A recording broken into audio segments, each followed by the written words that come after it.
இயேசு கிறிஸ்துவின் இன்ப இனிய நாமத்தில் வாழ்த்துகிறோம். இன்றைய வேத வசனம், கோணலும் மாறுபாடுமான சந்ததியின் நடுவிலே குற்றமற்றவர்களும் கபடற்றவர்களும் தேவனுடைய மாசற்ற பிள்ளைகளுமாயிருக்கும் படிக்கு. பிலிப்பியர் 2:15.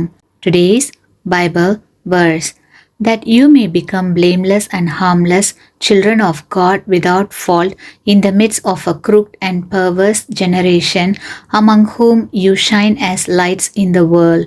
Philippians chapter 2 verse 15. நாம் அனைவரும் எப்படிப்பட்ட உலகில் வாழ்ந்து கொண்டிருக்கிறோம் என்று தெரியுமா? எல்லாம் உடனே நடந்துவிட வேண்டும். ஐஸ்வர்யமும் பணமும் நாம் எதிர்பார்ப்பது போல உடனே கிடைத்துவிட வேண்டும் என்று எதிர்பார்க்கிறோம். அதற்காக அநேக நேரங்களில் மனசாட்சியையும் விற்றுவிட்டு துணிகரமான தவறான பாதையை தேர்ந்தெடுக்கிறோம். தவறான பாதையில் நாம் சம்பாதிக்கும் ஒவ்வொரு பணமும் நமக்கு ஆபத்துதான்.